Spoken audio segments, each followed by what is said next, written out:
pembelajaran kita yang akan kita laksanakan pada hari ini agar terasa nyaman, bermakna, dan menggembirakan untuk siswa. Jadi Pak Ahad, boleh saya mencatatkan pembelajaran yang Pak Ahad buat, kemudian apakah tujuan tersebut sudah selaras dengan capaian pembelajaran dan tujuan pembelajaran? Untuk pertemuan ini saya menjelaskan tujuan kepada siswa untuk agar bisa mendeskripsikan benda berdasarkan bentuk benda, yaitu lingkaran, segitiga, kemudian segi empat. Oke Pak, seperti itu ya Pak ya. Ya. Bagus itu. Lalu dari tujuan itu strategi atau model pembelajaran apa agar tujuan tersebut bisa tercapai? Apakah panjenengan sudah menerapkan prinsip pembelajaran mendalam? Saya berencana menggunakan pendekatan model Make itu, yaitu siswa memasangkan gambar. Sangat baik dan bagus sekali nih Pak.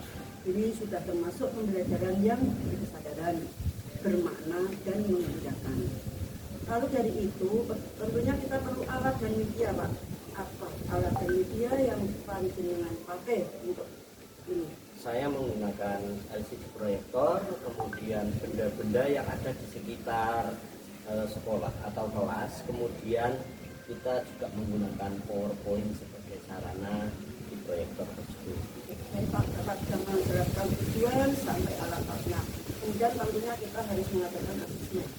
Dari itu bagaimana asesmen yang panjenengan susun? Saya menggunakan asesmen pilihan ganda dengan 3 jawaban, yaitu ABC dan isian singkat serta isian singkat seperti yang ada di KPD.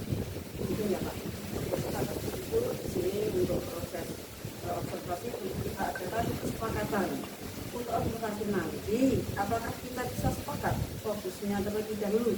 Misalnya mau tentang bagaimana Bapak mengembangkan keterlibatan siswa, terutama dalam aktivitas, atau kita fokus pada penguatan kolaborasi siswa Pak?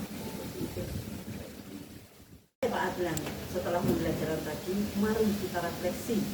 Pertama, menurut Bapak, apa saja yang berjalan dengan baik, terutama terkait fokus yang kita observasi tadi? Saya melihat siswa itu banyak yang antusias saat mengikuti pembelajaran, karena ini dengan menggunakan alat peraga yang nyata seperti kaleng, kemudian bola, dan juga kotak. Ya, mereka lebih mudah mengidentifikasi untuk benda tersebut.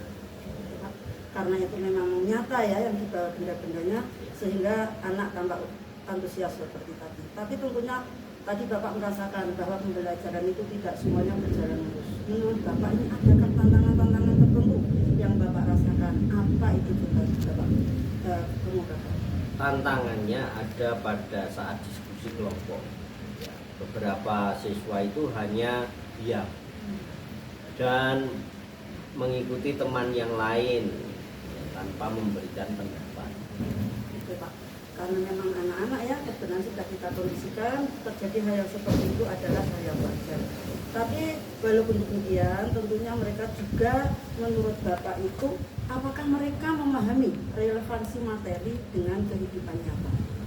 Ya, menurut saya sebagian besar itu anak-anak mengerti, tapi saya belum menekankan secara langsung tentang manfaat mengenali bentuk benda dalam kehidupan sehari-hari. Nah iya Pak, sepertinya tadi juga nampak untuk alat peraganya masih kurang sepertinya. Nanti silakan ditindaklanjuti.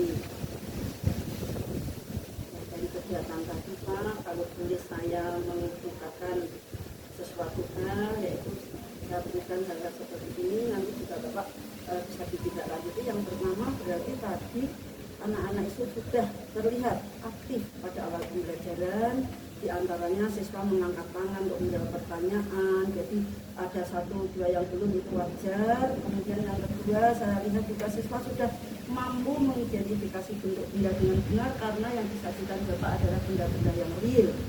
Kemudian juga mereka sudah mampu mengikuti instruksi yang jelas tentang langkah tugas kelompok.